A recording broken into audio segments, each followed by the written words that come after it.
या आपल्या जागेवरती उभं राहूया आणि आपल्या भक्तिगीताने आपल्या भक्तीला आपण सुरुवात करूया. नमा परममंगला गौरव.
करूया. आमच्या पवित्र आणि प्रेमळ देई बापा, आम्ही तुझे आभार मानतो, स्तुती करतो. तुझ्या नावाला आम्ही धन्यवाद देतो प्रभूचे, तुझ्या सर्व दयेसाठी. पवित्र देई बापा, तुझ्या कृपेसाठी आम्ही तुला गौरवितो प्रभू. तुझ्या सर्व प्रेमासाठी आम्ही तुझे मनापासून आभार मानतो. मागील आठवडाभर तू आम्हा प्रत्येकाचा सांभाळ केला, आमचं संरक्षण केलंस. पवित्र देई बापा, आमच्या जाण्या येण्यामध्ये तू आम्हा सोबत राहिलास आणि मागील संपूर्ण आठवड्यात तू आम्हाकरिता आशीर्वादाचा केलास. त्याबद्दल आम्ही तुझ्या नावाला धन्यवाद देतो. देई बापा, आम्ही तुझी स्तुती करतो आणि तुला सर्व गौरव, सन्मान आणि प्रशंसा देतो प्रभूचे. थोर आणि जिवंत देई बापा, आज या पवित्र वारी जेव्हा आम्ही तुझ्या मंदिरामध्ये तुझ्या भक्तीसाठी एकत्र येत आहोत, देई बापा तुझी उपस्थिती आमच्यामध्ये तू असू दे. आमच्या अपराधांची आम्हास क्षमा कर, आम्हा प्रत्येकावरती तू मोठी दया कर प्रभू. आणि आज तुझी उपस्थिती आम्हामध्ये तू दे. तुझ्या उपस्थितीने आम्हा सर्वांना आशीर्वादित कर. पवित्र देई बापा, आम्हाला माहीत आहे की तुझ्या उपस्थितीमध्ये आमची प्रत्येक गरज पूर्ण केल्या जाते प्रभूचे. आणि म्हणून देई बापा, आज जेव्हा तुझ्या भक्ती मंदिरामध्ये तुझी सर्व लेकरे एकत्र येतील प्रभू, देई बापा तुझी मोकळीकता आम्हा प्रत्येकाला दे. विशेष करून तू आम्हा प्रत्येकाला जाणतो, ओळखतोस. पवित्र देई बापा, आम्हा प्रत्येकाची गरज तुला माहीत आहे. आज तू आम्हास विशेष आशीर्वादित कर प्रभू. देई बापा, आम्ही सर्वांना तुझ्या अधीन करीत आहोत. या भक्तीच्या वेळेमध्ये पवित्र देई बापा, आम्हास उत्तम प्रकारचं वातावरण तू पुरव. तुझ्या लेकरांचं येणं आणि त्यांचं परत जाणं सुखरूप सुरक्षित तू होऊ दे. पवित्र देई बापा, जी तुझी लेकरं मार्गात आहेत त्यांचं तू सहाय्य कर. पवित्र देई बापा, आज जे आमचे प्रियजन दुःखनाईत आहेत, आजारी आहेत, बिछाण्यावर आहेत, अशा प्रत्येकालाही तू स्पर्श कर आणि त्यास आरोग्य देऊन तुझं गौरव तू करून घे. पवित्र देई बापा, आजची सर्व भक्ती आम्ही तुझ्या हातांमध्ये समर्पित करीत आहोत. तुझं आणि तुझं गौरव तू करून घे. तुझे मनापासून आभार मानतो. प्रार्थना आमचा प्रभू येशू याच्या नावात मागतो म्हणून तू ऐक. आमेन आमेन. बसूया आपण. गीत गात त्या प्रभू परमेश्वराला गौरव आणि सन्मान देऊया. उपासना संगीतामधून 234 नंबरचं गीत आपल्या सर्वांना येईल. ख्रिस्त आलाद्वारे तुझ्या हृदयाच्या.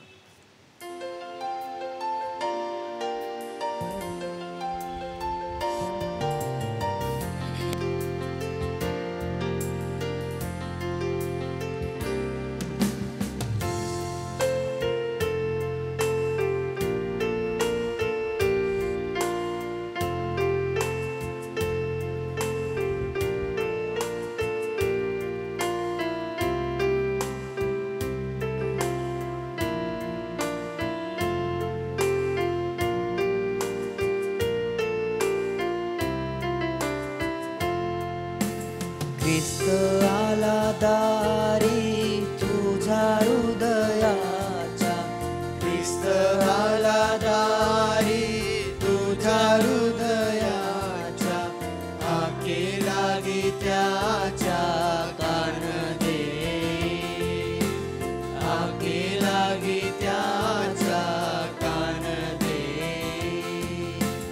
कान देती त्याशी बोलतो मधुर.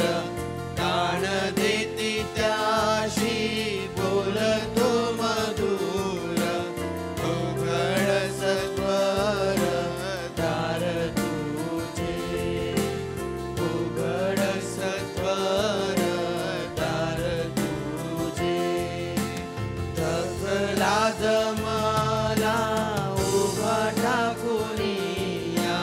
थकला जमला उभा टाकुनिया. पाठ पाहुनिया मित्रा तुझी. वाट पाहुनिया मित्रा तुझी. किती वर्ष गेली तुला पाहुनिया. किती वर्ष गेली तुला पाहुनिया. अजूनी खावाया पुतलासी. अजूनी खावाया पुतलासी. पातक भाराने नरकी जाशील. पातक भाराने नरकी जाशील. कसा सुटशील सांग माते. कसा सुटशील सांग माते. तारावया तुझ आला तुझ्या दारी. तारावया तुझ आला तुझ्या दारी. म्हणून माघारी लावू नको. म्हणून माघारी लावू नको. ख्रिस्त आला दारी तुझ्या हृदयाच्या. ख्रिस्त आला दारी तुझ्या हृदयाच्या. हाके लागे त्याच्या कान दे. हाके लागे त्याच्या कान दे.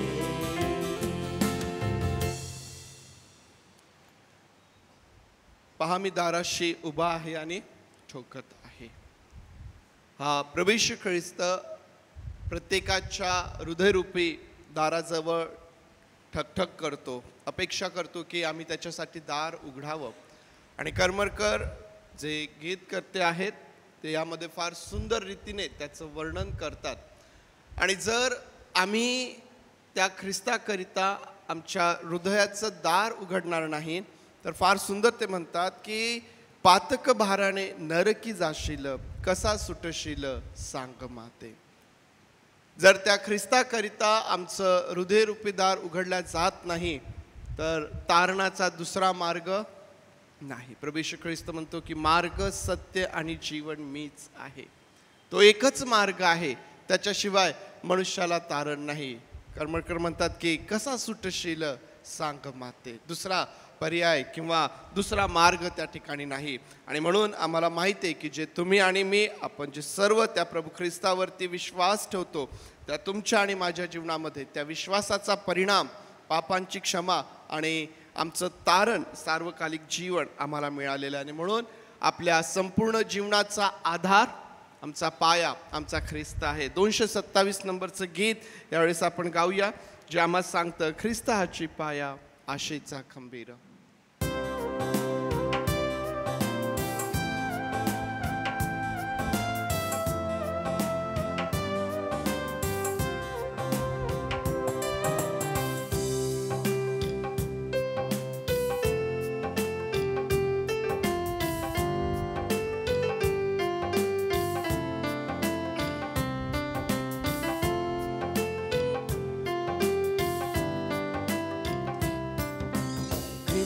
हाची पाया आशेचा खंबीर, माझा भाव स्थिर ख्रिस्तावरी,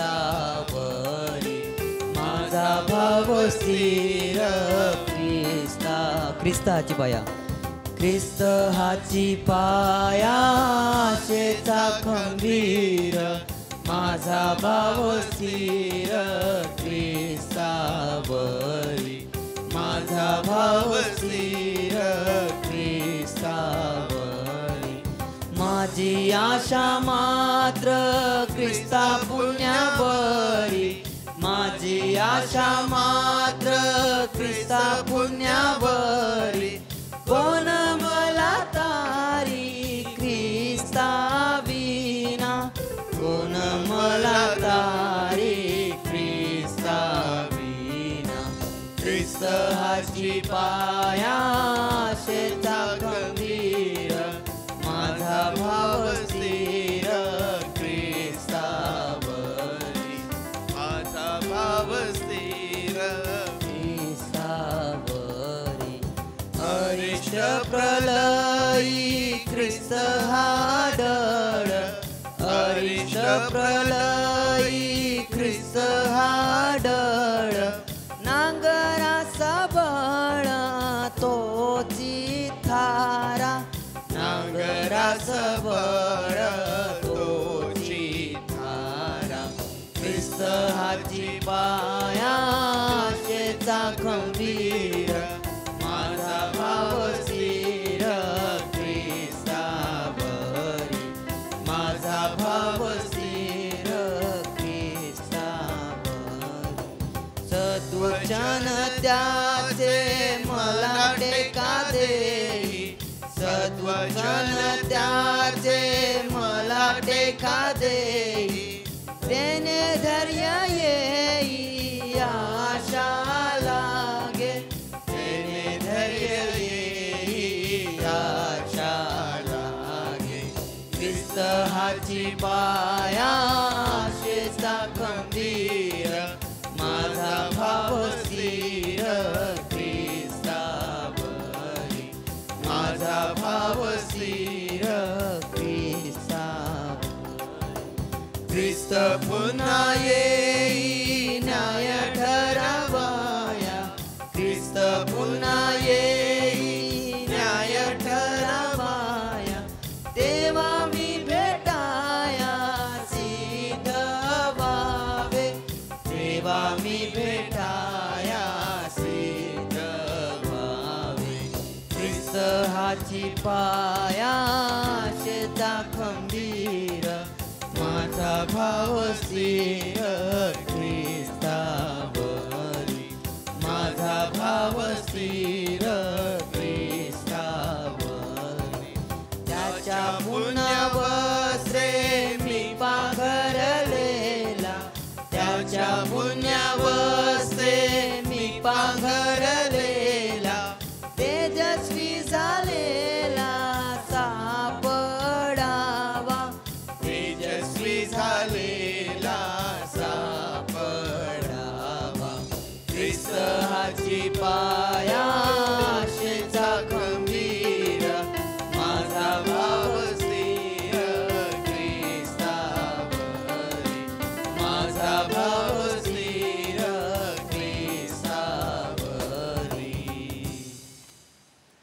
पवित्र शास्त्रामधून एक स्तोत्र यावेळेस वाचूया.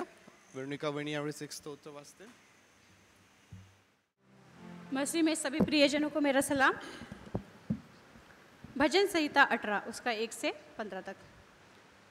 हे परमेश्वर, हे मेरे बल, मैं तुझसे प्रेम करता हूँ. यहोवा मेरा चट्टान और मेरा गढ़ और मेरा छुड़ाने वाला है. मेरा ईश्वर मेरी चट्टान है जिसका मैं शरणागत हूँ. वह मेरी ढाल और मेरी मुक्ति का सिंह और मेरा ऊंचा गढ़ है. मैं यहोवा को जो स्तुति के योग्य है पुकारूंगा. इस प्रकार मैं अपने शत्रु से बचाया जाऊंगा. मृत्यु की रस्सियों से मैं चारों ओर घिर गया हूँ और अधम की बाढ़ ने मुझको भयभीत कर दिया.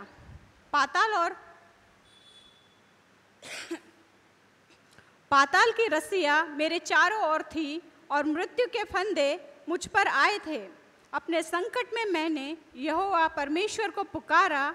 मैंने अपने परमेश्वर की दोहाई दी और उसने अपने मंदिर में से मेरी बातें सुनी. और मेरी दोहाई उसके पास पहुंचकर उसके कानों में पड़ी. तब पृथ्वी हिल गई और काँप उठी और पहाड़ों की नींव कंपित होकर हिल गई, क्योंकि वह अति क्रोधित हुआ था. उसके नथनों से धुआं निकला और उसके मुंह से आग निकलकर भस्म करने लगी, जिससे कोयले दहक उठे. वह स्वर्ग को नीचे झुकाकर उतर आया और उसके पांव तले घोर अंधकार था. वह करूब पर सवार होकर उठा, वरन पवन के पंखों पर सवारी करके वेग से उड़ा. उसने अंधियारे को अपने छिपने का स्थान और अपने चारों ओर मेघों के अंधकार और आकाश की काली घटाओं का मंडप बनाया. उसकी उपस्थिति की झलक से उसकी काली घटाएं फट पड़ी, ओले और अंगारे भी. तब यहोवा आकाश में गरजा और परम प्रधान ने अपनी वाणी सुनाई. ओले और अंगारे उसने अपने तीर चला चला कर उनको तितर बितर किया, वरन बिजलियां गिरा गिरा कर उनको परास्त किया. तब जल के नाले देख पड़े और जगत की नींव प्रकट हुई. यह तो है यहोवा तेरी डांट से और तेरे नतरों की सांस की झोंक से हुआ. सचमुच हमारा परमेश्वर कितना अद्भुत है. इसमें से तीसरा जो वचन है मैं उस पर गौर करना चाहूँगी. मैं यहोवा को जो स्तुति के योग्य है पुकारूंगा. इस प्रकार मैं अपने शत्रुओं से बचाया जाऊंगा. कितना साधारण और सामान्य वाक्य लगता है कि मैं सिर्फ मेरे परमेश्वर को पुकारूंगा और वह अपने शत्रुओं से मुझे बचा लेगा. मतलब उसके पीछे अगर हम थोड़ा सा गहराई से विचार करें तो उसका विश्वास कितना है. केवल मैं अपने यहोवा को पुकारूंगा और वो मुझे अपने शत्रुओं से बचा लेगा. है ना, कितनी अद्भुत बात है. अगर ये स्तोत्र पढ़े हम तो पता चलता है कि शाऊल उस वक्त का राजा था और वो पूरी रीति से दाऊद को घात करने पर पड़ा था. एक राजा जिसके हाथ में पूरी प्रजा है और वह एक व्यक्ति को मारना चाहता है, उसके पीछे लगा हुआ है संपूर्ण प्रजा और वो उसको मारना चाहता है. परंतु ऐसे समय में दाऊद का विश्वास किसी मनुष्यों पर नहीं है. है ना, वो किसकी शरण ले रहा है? वो परमेश्वर की शरण ले रहा है. और कितने विश्वासपूर्ण है उसका ये वाक्य है कि मैं परमेश्वर को पुकारूंगा और वो मुझे अपने शत्रुओं से बचा लेगा. है कि नहीं? और ठीक उसी प्रकार अगर हम यिर्मयाह 33:3 को भी देखें तो मुझसे प्रार्थना कर और मैं तुझे बड़ी बड़ी बातें है ना जो कठिन है वो बताऊंगा. और उसका यह विश्वास, ठीक इसी तरीके का विश्वास जब हमारे जीवन में भी कई कठिन परिस्थितियाँ आती है, बीमारियाँ आती है और अलग अलग प्रकार की, हम अलग अलग फील्ड में काम करते हैं, वहाँ पे लोग हमारे विरोध में हो जाते हैं. है ना, परंतु फिर भी ऐसी स्थिति में भी हमारा विश्वास मनुष्यों की ओर न जाते हुए अगर हम अपने परमेश्वर की शरण ले, क्योंकि वचन में ऐसा लिखा है कि परमेश्वर की शरण लेना मनुष्यों पे भरोसा रखने से उत्तम है. और यहाँ पर दाऊद भी ऐसी स्थिति में किसी मनुष्य पे की शरण न लेते हुए अपने परमेश्वर यहोवा को पुकारता है. क्योंकि मेरे प्रियो वचन ऐसा कहता है, वचन में ऐसा लिखा है कि आशा की वस्तुओं का निश्चय और अंधे की वस्तुओं का प्रमाण विश्वास है. परमेश्वर देव स्तुतीस पात्र आहे, जो आमचं कवच आहे, आमचा उंच गड आहे. त्याच्या नावाला उंच करूया. आज मुलींचं क्वायर पुढे येईल आणि मुलींच्या क्वायर बरोबर परमेश्वर देव बापाला स्तुतीचा यज्ञ आपण सादर करूया. आपण सगळे आनंदित आहात? नाही, आवाज नाही येते. आनंदित आहात का? येस. चला, देवबाप्पाची स्तुती असो. देवबाप्पाने आपल्याला ही सुंदरशी सकाळ दिली आहे. आपण विशेष म्हणजे आपण सगळे जिवंताच्या भूमीवर जिवंत आहोत, हीच मोठी देवबाप्पाचे उपकार आहेत आपल्यावर. तर देवबाप्पाची स्तुती असो. आपण स्तुती आणि आराधनेने देवबाप्पाची आराधना करूया आणि त्याला धन्यवाद देऊया, कारण तो योग्य आहे. आपण पहिलं गीत गाऊया, आदि वंदन देवा तुला.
आपला प्रभू जगाच्या वेगळा आहे, नाही का?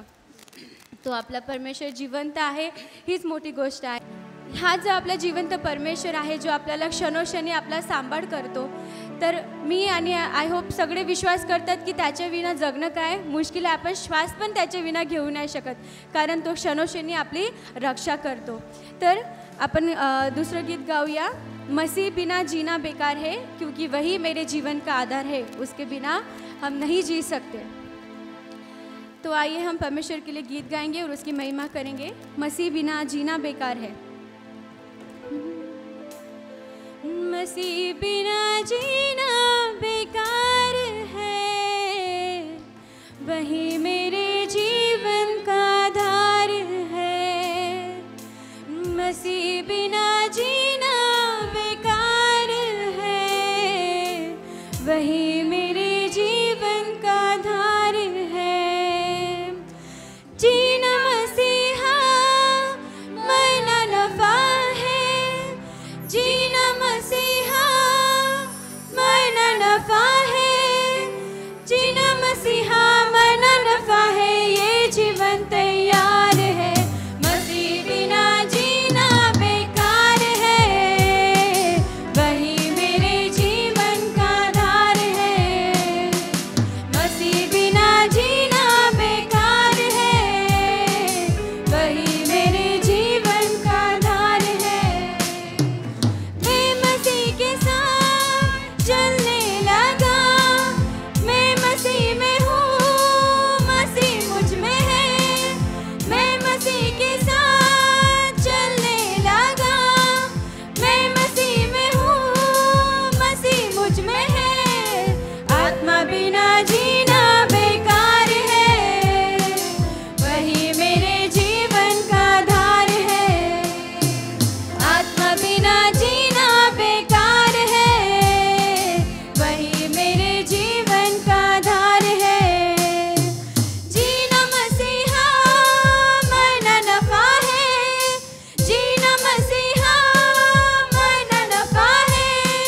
परमेश्वर की स्तुति हो।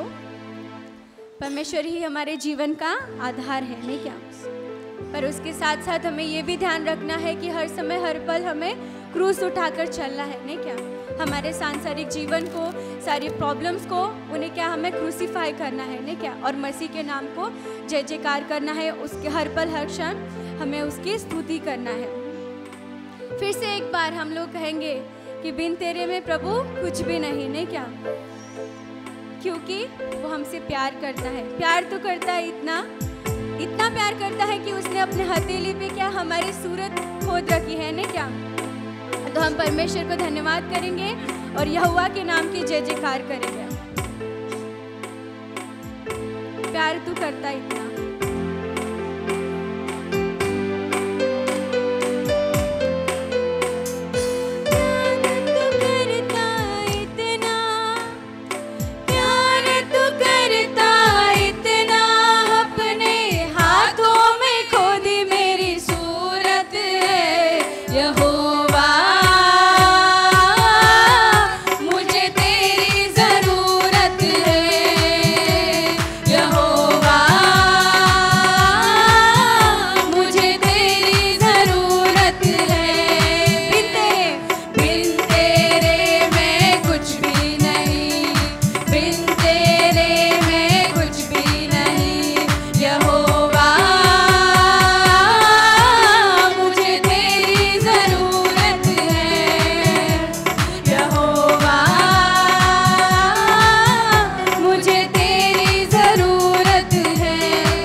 ज़रूरत है।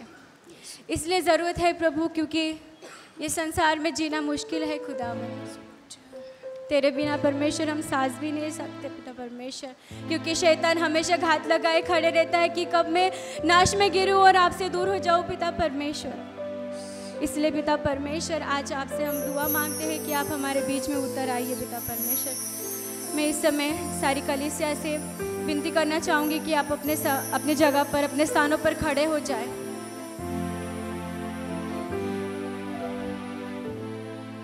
और याद करिए परमेश्वर को, उस यहोवा को जिसने ये सारा हफ्ता, ये पूरा महीना परमेश्वर ने हमें चलाया। कितने बार ऐसी बातें हुई है जहाँ पर हमने सोचा कि नहीं ये संसार में रहना मुश्किल है, मैं छोड़ दूँ सारी चीज़ें। मनों को कठिन किया, शायद हम डिप्रेशन में हैं, चाहे हम ऐसी प्रॉब्लम्स में हैं जिनसे निकलना मुश्किल है, परंतु परमेश्वर, प्रिय परमेश्वर कहता है कि डर मत, मैं तेरे साथ हूँ। हर पल हर क्षण तेरी सहायक करने वाला मैं तेरा जीवित परमेश्वर हूँ। ज़रूरत यह है बस कि मुझे बुला। तुम क्यों चिंता करते हो? हाँ प्रभु, इस वक्त पिता परमेश्वर, पवित्र आत्मा, आपकी उपस्थिति यहाँ हम सब के बीच में है पिता परमेश्वर, इसलिए आपके नाम को धन्यवाद करते हैं परमेश्वर खुदा। ए रूहे पाक, इस गीत के साथ आपकी आराधना करते हैं खुदावन की तू उतरा हमारे बीच में, पाकरू उतरा।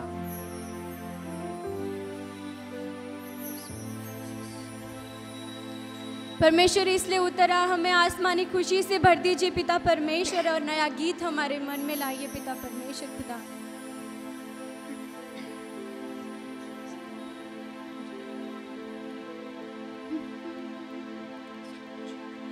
उतरा उतरा उतरा हे रूहे पाक उतरा, उतरा उतरा उतरा हे रूहे पाक उतरा,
फिर से एक बार पाक रूहे आ मेरे दिल के अंदर विदाउट म्यूजिक गाएंगे।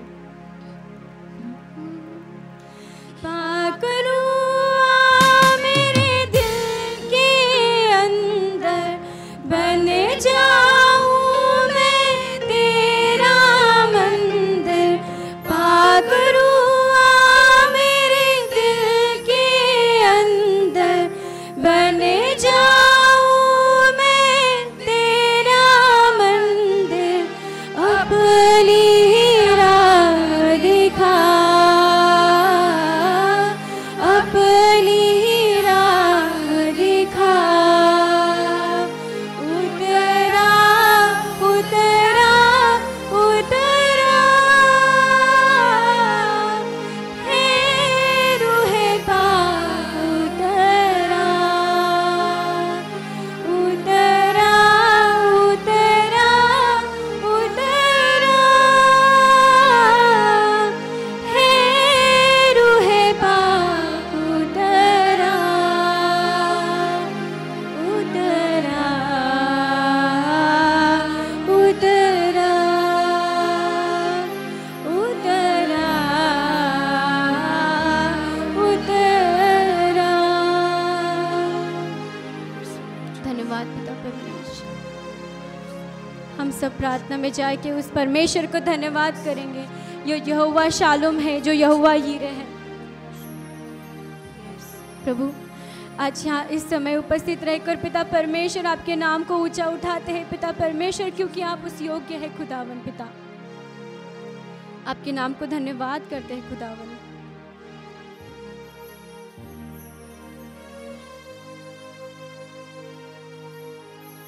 तेरे बिन पिता परमेश्वर हम कुछ भी नहीं खुदावन। हम फिर से एक बार गीत गाएंगे, तेरे बिन में कुछ भी नहीं ए खुदावन यीशु।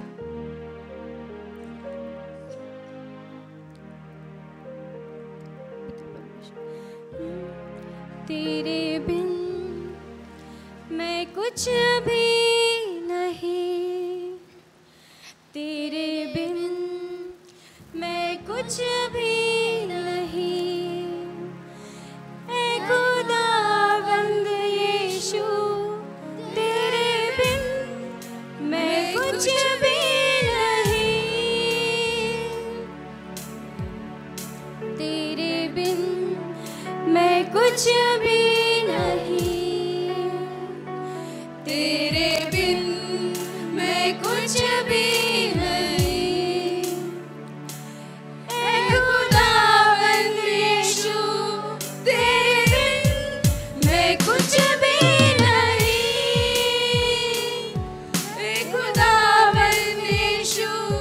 तेरे बिन मैं कुछ भी नहीं। तू यीशु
धन्यवाद पिता परमेश्वर, आपके नाम को धन्यवाद करते हैं, आपके नाम को ऊंचा उठाते हैं पिता परमेश्वर। पिता परमेश्वर हम विश्वास करते हैं पिता परमेश्वर खुदा कि आपने हमारी प्रार्थनाओं को सुना पिता परमेश्वर खुदा। आज इस वक्त उपस्थित रहते हुए पिता परमेश्वर मैं प्रार्थना करती हूँ यहाँ पे खड़े हैं विश्वासी के लिए पिता परमेश्वर, आप हम पिता परमेश्वर आत्मिक रीति से बढ़ने पाए पिता परमेश्वर, आपकी उपस्थिति में हमेशा हम चलने पाए खुदावन पिता। मैं प्रार्थना करती हूँ खुदा जो वचन आने वाला है पिता परमेश्वर उसे केवल हम सुनने वाले नहीं पिता, परंतु पिता परमेश्वर उसे ग्रहण कर कर पिता परमेश्वर उसके अनुसार चलने वाले पिता परमेश्वर हम बन सके खुदावन। आपके आज्ञाओं के अनुसार हम चलने पाए पिता परमेश्वर खुदा, आपके आप पवित्र आत्मा से हमेशा हम परिपूर्ण रहे पिता परमेश्वर खुदावन पिता। जो आज्ञाएं आपने हमें दी है पिता परमेश्वर उसे मानने के लिए हमें सहायता और मदद करिए खुदा। मैं प्रार्थना करती हूँ यहाँ पर उससे उपस्थित अगर कोई भी पिता परमेश्वर खुदा परेशानी में होगा पिता परमेश्वर, मैं विश्वास करती हूँ खुदा आपने हमारी प्रार्थनाओं को सुना और उन्हें चंगाई दे दी है खुदावन।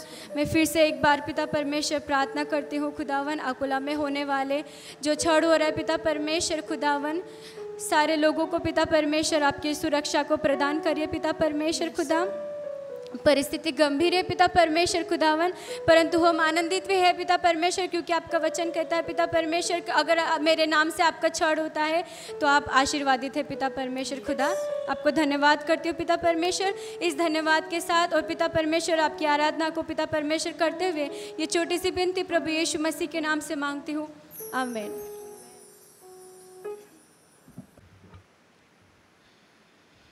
आतापर्यंत यावरती मनन करत असताना पहिल्या 7 अध्यायांवरती आपण मनन केलेलं आहे।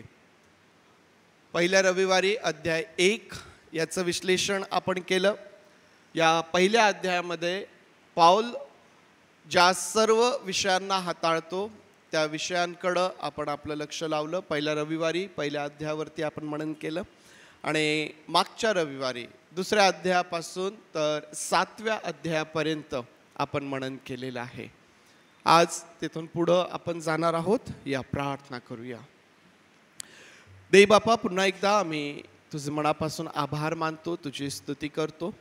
पवित्र देव बापा तुझ्या उपस्थितीमध्ये आम्ही आहोत आणि पुन्हा आज जेव्हा आम्ही तुझं वचन वाचतो त्यावरती मनन करतो प्रभू ते तू आम्हासाठी आशीर्वादाचं कर आणि परमेश्वर देव बापा या वचनांच्या द्वारे तू आम्हासोबत बोल आणि तुझं गौरव तू करून घे।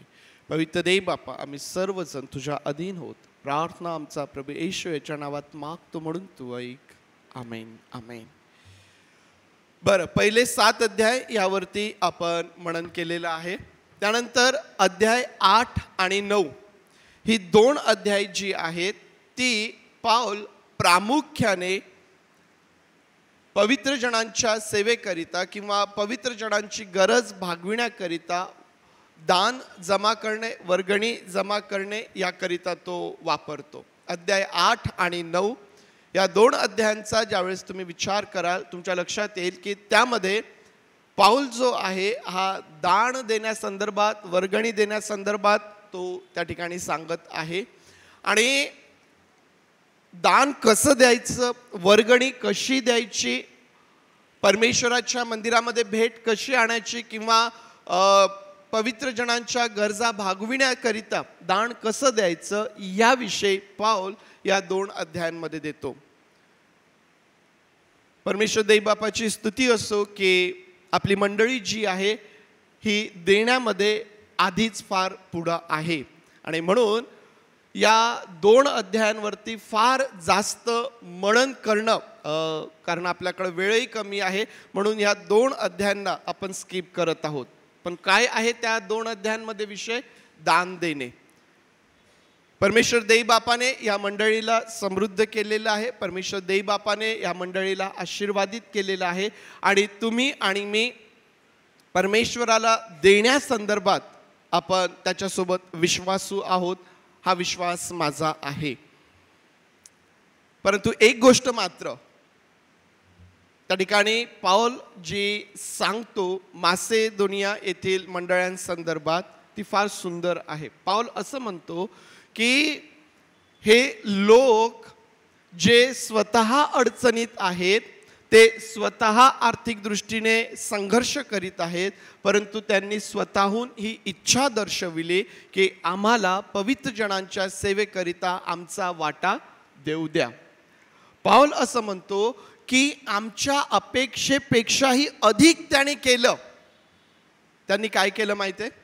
पाऊल म्हणतो की त्यांनी प्रथम स्वतःला देवाला समर्पित केलं आणि मग त्यांनी स्वतःला आम्हाला देखील समर्पित केलं. काय अर्थ आहे या वचनाचा? 8व्या अध्यायात तुम्हाला वाचायला मिळेल. पाऊल असं म्हणतो की त्यांनी सर्वप्रथम स्वतःला परमेश्वराला समर्पित केलं. देण्याच्या संदर्भात प्रियांनो, हे एक फार महत्त्वाचं आहे की परमेश्वराला कशाची गरज आहे. परमेश्वराला कशाची गरज आहे? परमेश्वराला प्रथम तुमची आणि माझी गरज आहे. तुम्ही आणि मी प्रथम स्वतःला परमेश्वराला समर्पित करणं गरजेचं आहे. पुष्कळदा आपल्याला असं लक्षात येतं की जेव्हा आमच्याकडं भरपूर आहे, पुष्कळ आहे, तेव्हा आम्ही त्यातून देतो. परंतु जेव्हा आम्ही स्वतः संघर्ष करीत असतो तेव्हा मात्र परमेश्वराच्या भांडारात घेऊन येण्याकरिता आम्हाला कठीण जातं. आणि मग आमच्या मनामध्ये हा प्रश्न निर्माण होतो की आता मी काय देऊ, माझ्याकडं काहीच नाही. परंतु जर आम्ही स्वतःला परमेश्वराला समर्पित केलेलं आहे तर परमेश्वराच्या भांडारात घेऊन येण्याकरिता असं कधीच होणार नाही की तुमच्या हातात काहीच नाही. असं कधीच होणार नाही की तुमच्याकडं काहीच नाही देवाच्या भांडारात टाकण्याकरिता. कशाची आवश्यकता असते? पहिल्याने आम्हाला आमच्या स्वतःचं समर्पण करायचं असतं आणि एकदा का आम्ही आमच्या स्वतःला समर्पित केलं की त्यानंतर पहा परमेश्वराचे आशीर्वाद आमच्या जीवनावरती व आमच्या जीवनाच्या सर्व भागांवरती, मग तो आर्थिक असेल, भावनिक असेल, मानसिक असेल, शारीरिक असेल, आमच्या जीवनाचा प्रत्येक भाग परमेश्वर देव आशीर्वादित करतो. सुरुवात कुठून होते? आमच्या स्वतःला समर्पित करण्यापासून. त्यानंतर 10, 11, 12, 13, 14, 15 आणि 16 ही जी अध्याय आहेत, मी त्याचीच तर वाट पाहतो की कोणी तर बोलेल, कोणी तर मला बोलेल की बाळक साहेब एवढी अध्याय या पत्रामध्ये नाहीये. आहे, लक्ष आहे. म्हणजे 10, 11, 12 आणि 13 एवढीच अध्याय, 13च अध्याय या दुसऱ्या पत्रामध्ये आहेत. मग ही जी पुढची अध्याय जी आहेत या अध्यायांमध्ये पाऊल काय करतोय? पाऊल त्याच्या स्वतःच्या प्रेषितपणाचं समर्थन तो त्या ठिकाणी करतोय. पाऊल सेवा करत असताना पुष्कळ विरोधक त्या ठिकाणी आहेत की जे त्याचं प्रेषितपण नाकारतात, त्यावरती प्रश्न निर्माण करतात, संशय निर्माण करतात.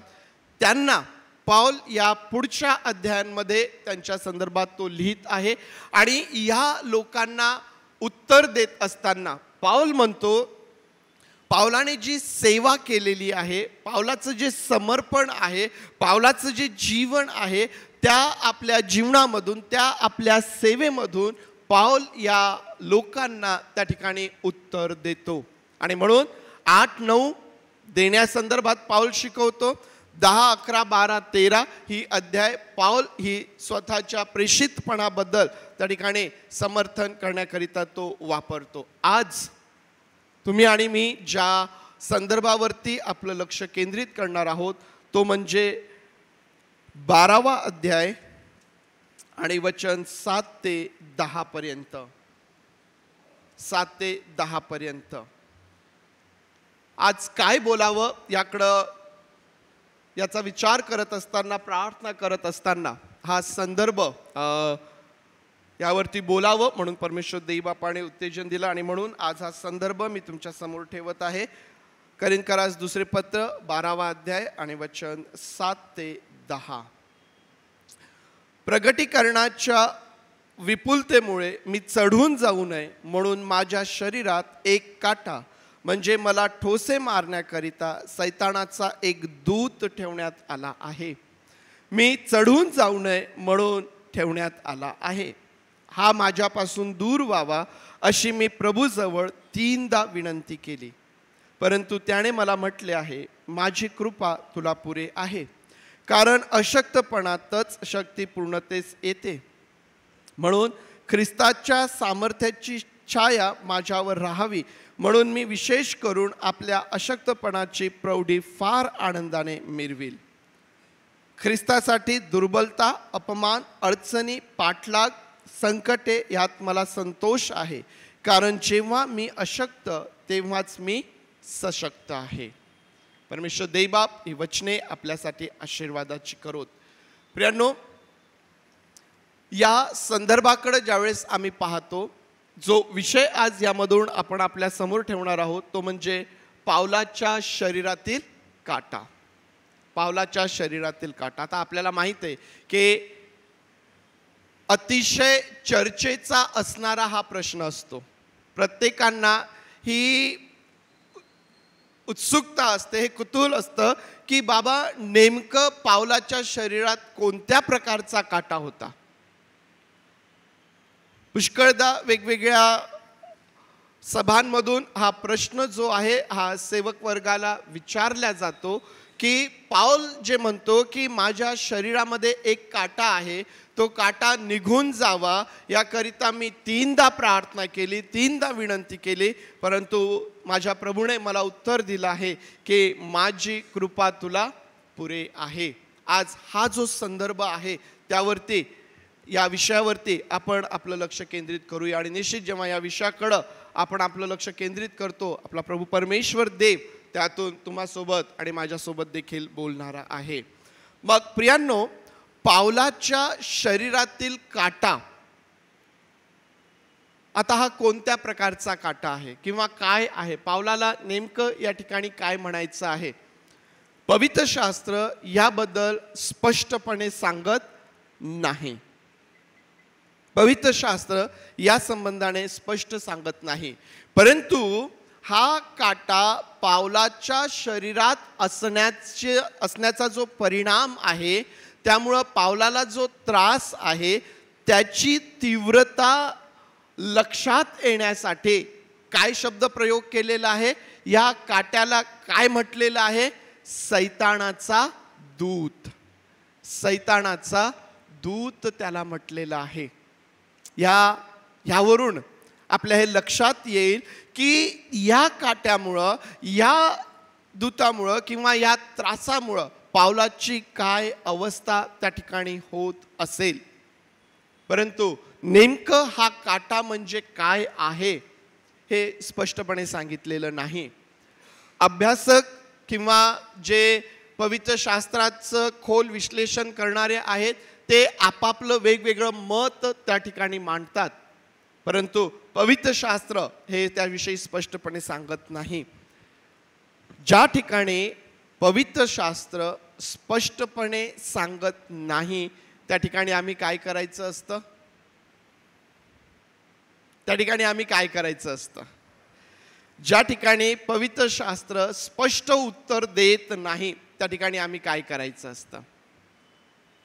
ज्या ठिकाणी पवित्र शास्त्र शांत आहे, सायलेंट आहे, त्या ठिकाणी आपणही शांत राहणं, सायलेंट राहणं हे आपल्या हिताचं आहे. पुष्कळदा काय केलं जातं की जे पवित्र शास्त्र सांगत नाही ते समजण्याचा किंवा ते उलगडून काढण्याकरिता पुष्कळदा मनुष्य ओढून ताडून काहीतरी प्रयत्न करतो, आणि हा जो ओढून ताडून केलेला प्रयत्न आहे ना, पुष्कळदा चुकीच्या सिद्धांताला अस्तित्वात घेऊन येतो.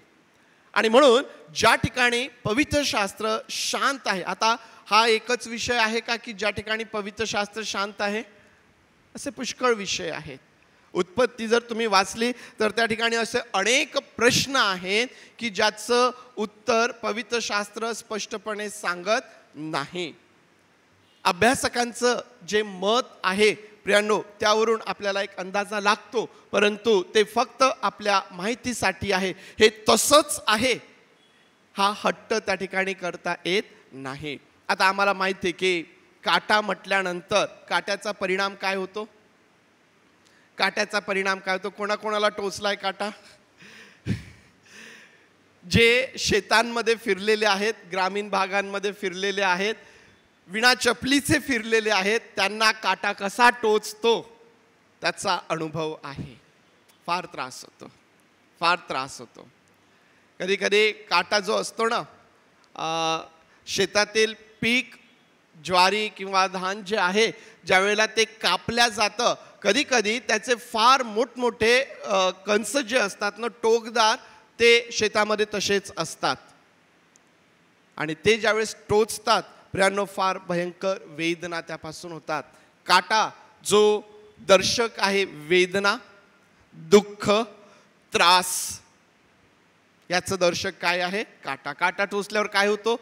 वेदना होतात, दुःख होतं, आम्हाला त्रास होतो. आणखीन काय होतं माहिती आहे का? आम्ही थांबतो आपण. काटा टोचल्यानंतर काय होतं? आपली स्पीड कमी होऊन जाते, आपण थांबतो, पहिले तो काटा काढण्याचा प्रयत्न करतो.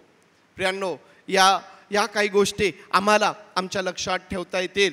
जेव्हा पाऊल काटा म्हणतो त्यावेळेला या सर्व गोष्टी ज्या आहेत पावलाच्या जीवनामध्ये, पावलाच्या सेवेवरती परिणाम करणाऱ्या ठरतात. अभ्यासकांच्या मते काही जण म्हणतात की पावलाला काहीतरी मानसिक ताण त्या ठिकाणी होता, ज्याला तो काटा म्हणून म्हणतो, ज्याला तो सैतानाचा दूत म्हणतो, ज्याला तो म्हणतो की मला ठोसे मारण्यासाठी माझ्या ठाई त्याला ठेवण्यात आलेलं आहे. काहीतरी मानसिक ताण. काय मानसिक ताण असेल बरं पावलाला? भूतकाळातील ज्या काही गोष्टी पावलाच्या जीवनामध्ये घडलेल्या आहेत, कधी कधी त्याचा ताण. काय केलं पावलाने भूतकाळामध्ये? मंडळीचा छळ केलेला आहे. आज जरी तो मंडळीसाठी छळ सहन करत आहे, परंतु भूतकाळामध्ये त्याने मंडळीचा छळ केलेला आहे.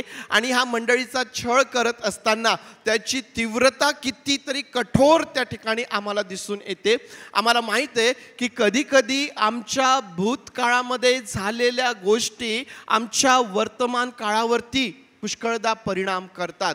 आम्ही सगळं काही सुरळीत चाललेलं असतं आणि कधी कधी भूतकाळात झालेली एखादी गोष्ट आम्हाला आठवली की आमचं मन अस्वस्थ होऊन जातं, आमचं मन बेचैन होऊन जातं. त्याचा परिणाम काय आहे?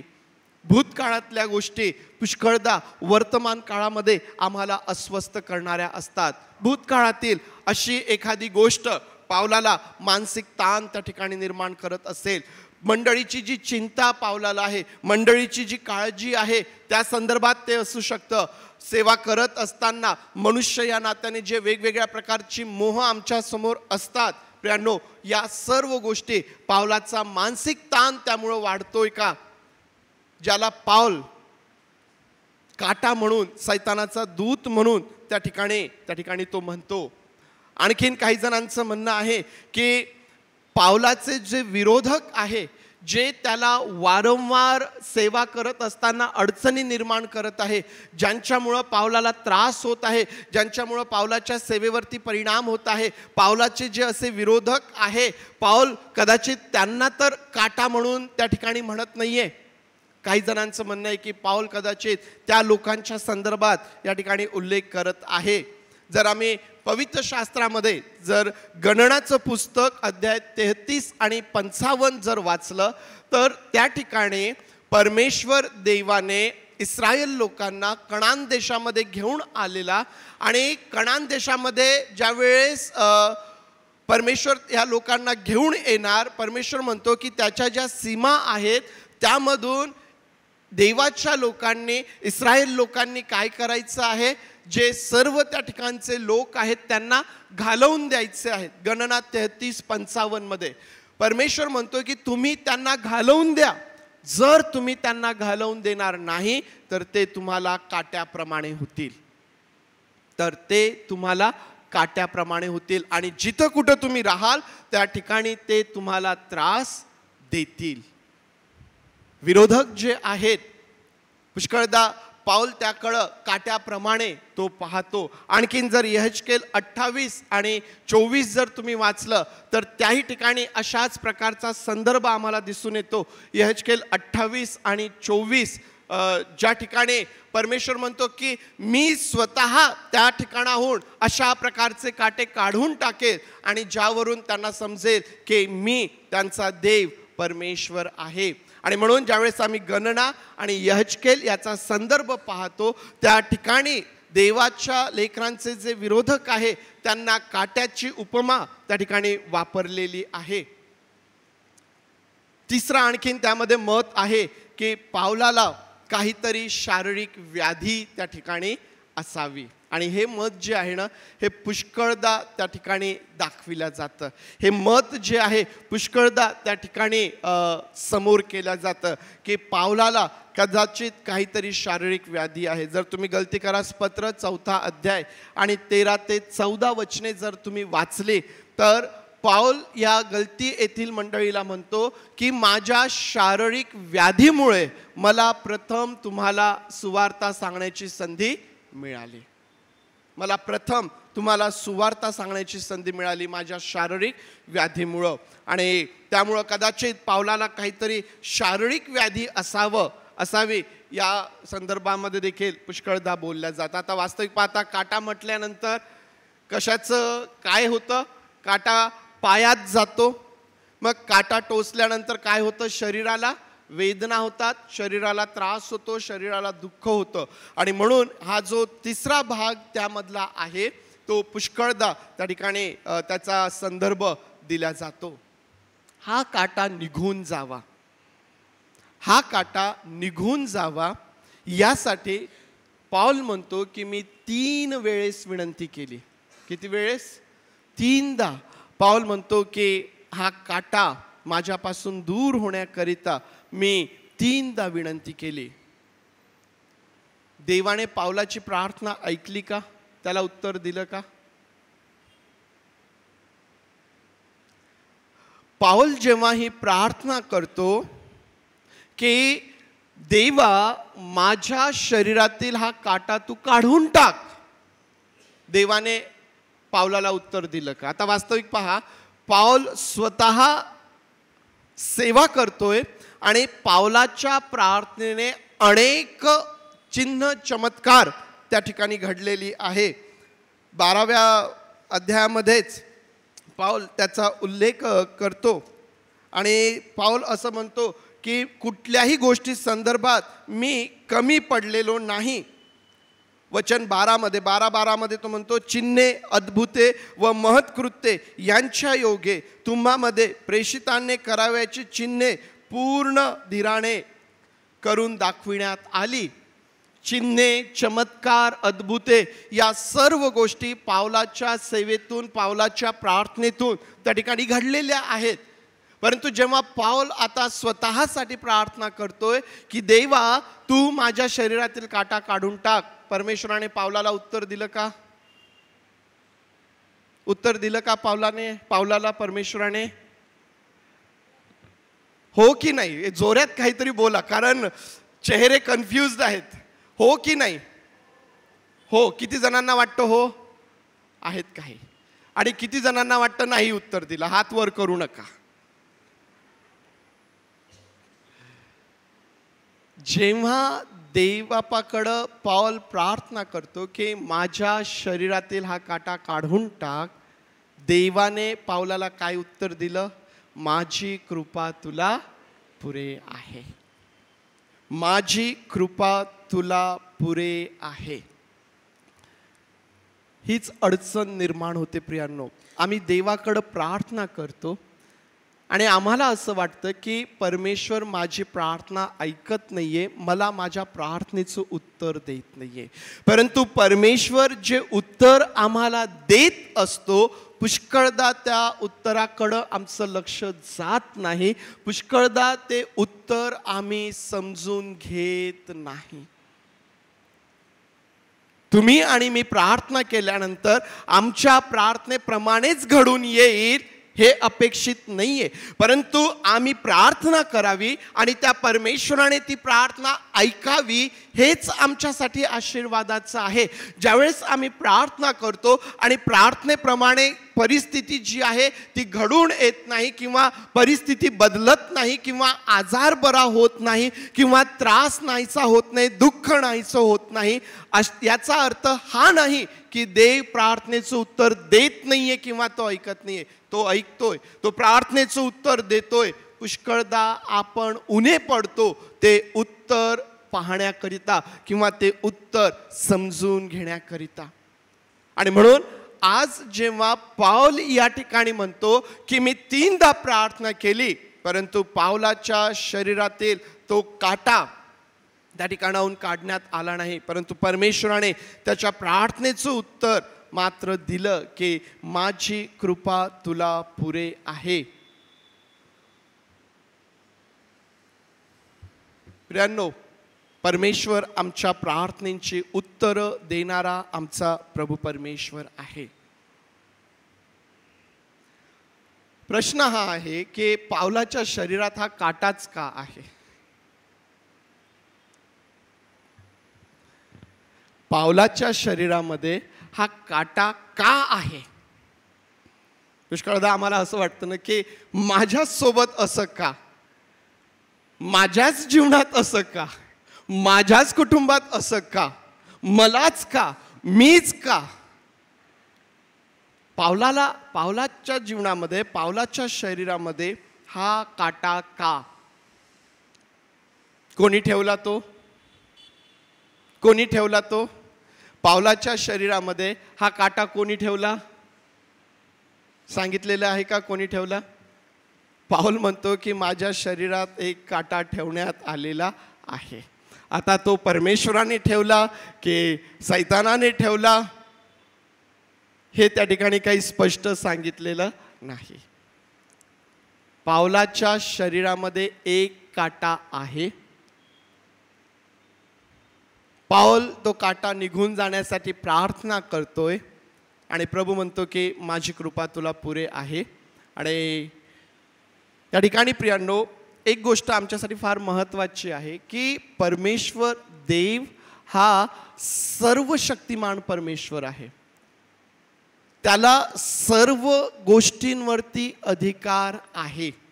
आणि म्हणून पावलाच्या शरीरामध्ये हा काटा देवाने ठेवला किंवा नाही असं म्हणण्यापेक्षा परमेश्वराच्या परवानगीशिवाय तो काटा तेथे राहू शकत नाही हे म्हणणं आमच्यासाठी जास्त स्पष्ट अशा प्रकारचं आहे.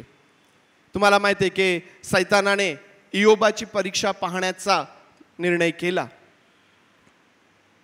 इयोब जो नीतिमान मनुष्य आहे, जो परमेश्वराला आवडणारा आहे, नीतिमान मनुष्य आहे, जेव्हा इयोबाची परीक्षा झाली, सैतानाने घेतली की देवाने घेतली? परवानगी कोणाची घेतली? परमेश्वराच्या परवानगीशिवाय सैतानाला इयोबाला हात लावता येत नाही. आज तुम्ही आणि मी धन्य आहोत. परमेश्वराच्या परवानगीशिवाय आमच्या जीवनामध्ये कुठलाही आजार, कुठलाही त्रास, कुठलाही काटा, कुठलंही संकट, कुठलंही दुःख, कुठलाही त्रास परमेश्वराच्या परवानगीशिवाय येऊ शकत नाही. तुम्ही आणि मी प्रभू परमेश्वरामध्ये सुरक्षित आहोत.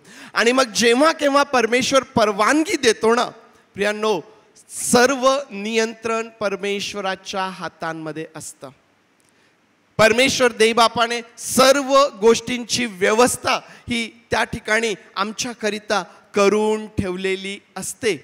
आणि म्हणून प्रियांनो, परमेश्वराच्या परवानगीशिवाय मनुष्य या जगामध्ये काही करू शकत नाही. सैतानाला देखील परमेश्वराच्या परवानगीशिवाय काही करता येत नाही. पुष्कळदा मनुष्याला असं वाटेल की मी खूप काही केलं, परंतु परमेश्वराने ते करू दिलं म्हणून मनुष्याला ते करता आलेलं आहे, हे आम्ही कधीच विसरू नये. पावलाच्या शरीरात हा काटा कोणी ठेवला? परमेश्वराच्या परवानगीशिवाय तो त्या ठिकाणी नाही. ज्याला पाऊल सैतानाचा दूत म्हणतो. ज्या काट्याला पाऊल सैतानाचा दूत म्हणतो. आता सैतानाचा दूत काय करेल? सैतानाचा दूत काय करेल? देवाचा दूत काय करतो? देवाचा संदेश मनुष्यापर्यंत पोहोचवितो. देवाचा दूत काय करतो? देवाच्या वतीने मनुष्याकडे तो जातो, त्याचं संरक्षण करतो, त्याचा सांभाळ करतो. सैतानाचा दूत काय करेल? सैतानाचा दूत सैतानाचा संदेश किंवा सैतानाची इच्छा जी आहे ती त्या ठिकाणी पूर्ण करण्याचा प्रयत्न करेल. आणि जेव्हा अशा प्रकारचा विरोध मनुष्याला होतो ना प्रियांनो, त्या ठिकाणी आम्हाला देवाच्या सामर्थ्याची गरज आहे. तुम्हाला माहिती आहे की तुमचं आणि माझं युद्ध हे रक्तमांसाबरोबर नाही. मनुष्य मनुष्याचा वैरी नाही. आपण एकमेकांचे वैरी नाही. तुमचा आणि माझा कुठलाही वैयक्तिक वाद नाही. मग तरीही का परिस्थिती बिघडते? मग तरीही का? कारण प्रियांनो, पुष्कळदा आम्ही हे विसरून जातो की आपलं जे युद्ध आहे ते रक्त मांसाबरोबर नाही तर आकाशातील दुरात्मा समूहाबरोबर आहे. हा आकाशातील दुरात्मा समूह कोण आहे?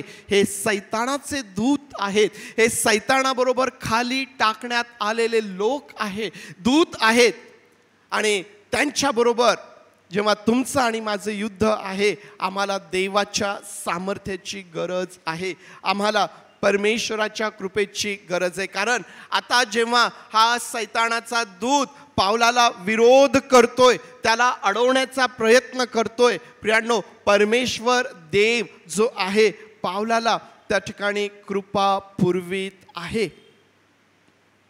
आज हे फार महत्त्वाचं आहे. लक्षात घ्या की जेव्हा सैतान आम्हाला आमच्या जीवनामध्ये विरोध करतो तेव्हा प्रियांनो, पुष्कळदा परमेश्वर देव आहे ना, त्या विरोधाचा परिणामही आम्हाकरिता आशीर्वादांमध्ये रूपांतरित करतो. हे फार महत्त्वाचं आहे. हे फार महत्त्वाचं आहे. सैतानाचा दूत त्याला म्हटलेला आहे. परंतु का बरं तो पावलाच्या शरीरात आहे? काय कारण आहे? का परमेश्वर तो काढून टाकत नाहीये? परमेश्वराला काढता येत नाही का? परमेश्वराला तर सर्व अधिकार आहे. का काढत नाहीये? का परमेश्वर त्या ठिकाणी राहू देतोय? त्याचं कारण पाऊल सांगतो की प्रगटीकरणाच्या विपुलतेमुळे मी चढून जाऊ नये, मी गर्विष्ठ बनू नये, मी गर्विष्ठ होऊ नये म्हणून हा काटा माझ्या शरीरात ठेवलेला आहे. म्हणून परमेश्वर देव तो काटा माझ्या शरीरातून काढून टाकत नाही. सैतानाच्या दूताला वाटतंय की मी पावलाला सेवेकरिता विरोध करत आहे, मी पावलाला थांबवत आहे. परंतु त्याच्या हे लक्षात येत नाहीये की त्याचा परिणाम हा होत आहे की पावलाला त्याच्या अशक्तपणाची जाणीव आहे. त्याच्या हे लक्षात येत नाहीये की त्यामुळं पाऊल जो आहे हा गर्विष्ठ होऊ नये याकरिता परमेश्वर देव त्याचा उपयोग करून घेत आहे. कारण आम्हाला माहिती आहे ज्या ठिकाणी गर्व आला त्या ठिकाणी काय आहे? अधोगती आहे. ज्या ठिकाणी मनुष्य गर्विष्ठ बनतो त्या ठिकाणी मनुष्य अधोगतीकडे जातो. पावलाच्या जीवनामध्ये जी सेवा पाऊल करत आहे, जे विपुल प्रगटीकरण पावलाला प्राप्त झालेलं आहे, त्यामुळं माझ्यासारखा दुसरा सेवकच कोणी नाही ही भावना त्याच्या ठाई निर्माण होऊ नये. माझ्यासारखं ज्ञान कोणालाच नाही ही भावना पावलाच्या ठाई निर्माण होऊ नये. कारण जर अशा प्रकारची भावना पावलाच्या ठाई निर्माण झाली तर सेवा समोर जाण्यापेक्षा, परमेश्वराचं गौरव होण्यापेक्षा पाऊल त्या ठिकाणी अधोगतीकडं तो जाऊ शकतो. आणि म्हणून ती परिस्थिती पावलाच्या जीवनामध्ये येऊ नये, तो गर्व पावलाच्या जीवनामध्ये येऊ नये म्हणून प्रियांनो, हा काटा त्या ठिकाणी पावलाच्या शरीरामध्ये आम्हाला पाहायला भेटतो. पाऊल त्रासातून जात आहे, पावलाला वेदना होत आहेत, पावलाला दुःख होत आहे, परंतु त्याचा परिणाम मात्र काय होत आहे? पाऊल आशीर्वादित देखील होत आहे. पुष्कळदा आम्हाला समजत नाही की आमच्या जीवनामधला संघर्ष, आमच्या जीवनामधला त्रास हा आम्हाला आशीर्वादित करत असतो. तुम्ही म्हणाल हे काय आहे, असं कसं काय होऊ शकतं? अरे त्रास मी सहन करतो, वेदना मी सहन करतोय. प्रियांनो, आम्हाला त्रास आणि वेदना दिसतात, परंतु त्या पाठीमागून परमेश्वर देव आम्हाला कशा प्रकारे आशीर्वादित करतोय हे पुष्कळदा आम्हाला दिसत नाही.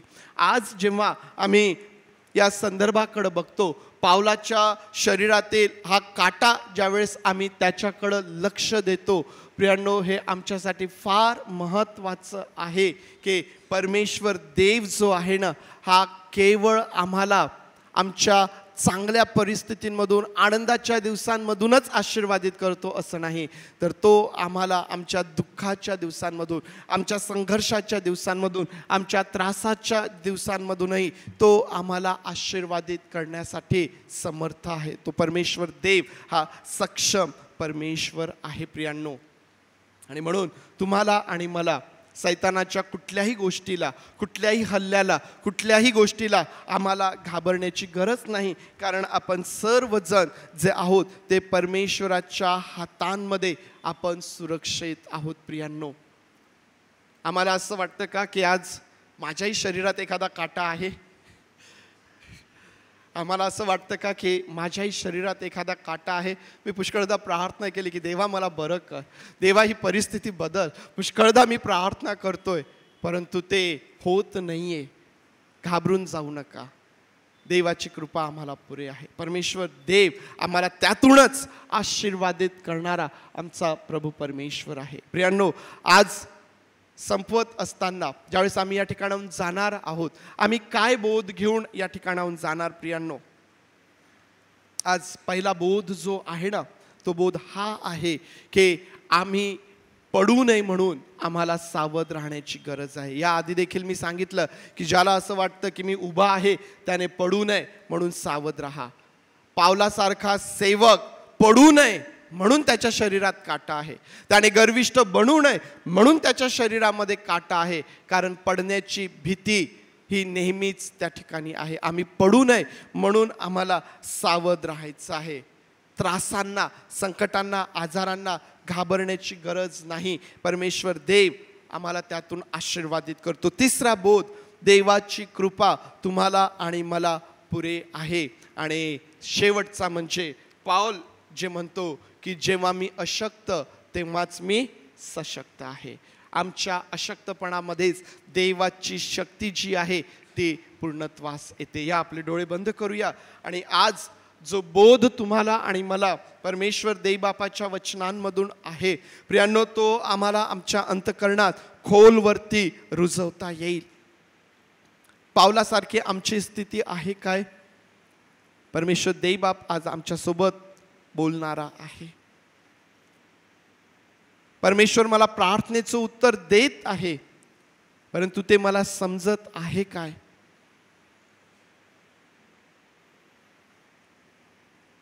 आज पावलाचा परमेश्वर जो पावलाला म्हणतो की माझी कृपा तुला पुरे आहे, तोच परमेश्वर तुमचा आणि माझा परमेश्वर आहे, जो आज आम्हाला देखील वचनातून म्हणतो माझी कृपा तुम्हाला पुरे आहे. कारण परमेश्वर देव भेदभाव करत नाही. जो अब्राहमाचा देव, जो इसाहकाचा देव, जो याकोबाचा देव, हा देव पावलाचा देव आहे. आज तोच तुमचा आणि माझा देखील देव आहे. आज आम्ही शारीरिक दृष्टीने अशक्त आहोत काय? आज आम्ही कोणत्या अवस्थेमध्ये आहोत? परमेश्वराची शक्ती आमच्या अशक्तपणामध्ये पूर्णत्वास येते. ते बापा, आम्ही तुझे आभार मानतो, आम्ही तुझी स्तुती करतो, आम्ही तुझ्या नावाला धन्यवाद देतो प्रभूचे, आम्ही तुझ्या नावाला धन्यवाद देतो राजा. परमेश्वर दे बापा, आज तुझा सेवक पाऊल, त्याच्या शरीरातील काटा आज आम्ही जरी स्पष्टपणे सांगू शकत नाही की तो कोणत्या स्वरूपाचा होता, परंतु देई बापा तुला तो माहित आहे. तुझ्या परवानगी शिवाय तो त्याच्या शरीरात राहू शकत नव्हता. आज जे आम्ही या ठिकाणी आहोत, वेगवेगळ्या वेदना, वेगवेगळ्या प्रकारचा त्रास, संकट, आजार, आम्ही आमच्या जीवनामध्ये सहन करतो प्रभूचे. आम्ही तुझे लोक आहोत. तुझ्या परवानगीशिवाय ते आमच्या शरीरात राहू शकत नाही. आमच्या जीवनात, आमच्या कुटुंबात ते राहू शकत नाहीत.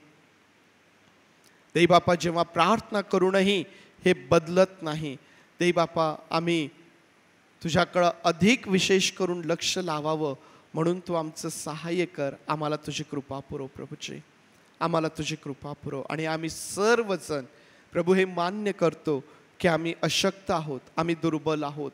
देई बापा, तुझी शक्ती, तुझं सामर्थ्य, तुझी कृपा आम्हास पुरव. तुझे मनापासून आभार मानतो आणि प्रार्थना आमचा प्रभू येशू याच्या नावात मागतो म्हणून तू ऐक. आमेन, आमेन, आमेन.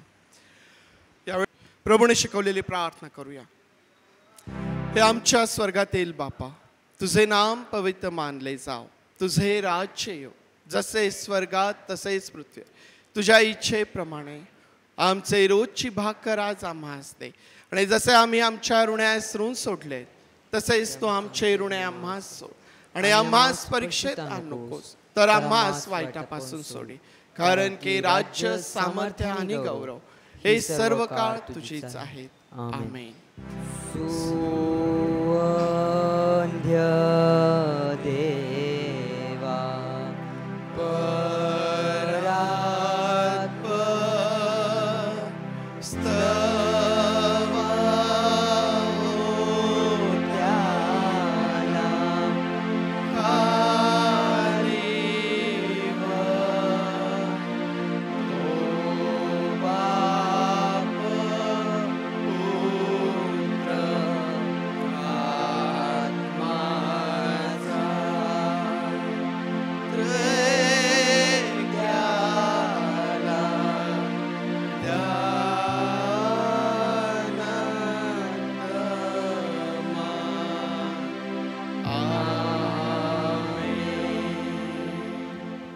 तर प्रभू येशू ख्रिस्ताची कृपा, देव बापाची प्रीती आणि पवित्र आत्म्याची सुसंगती तुम्हा सर्वांबरोबर प्रभू येशू ख्रिस्त येईपर्यंत सदोदित असो. आमेन.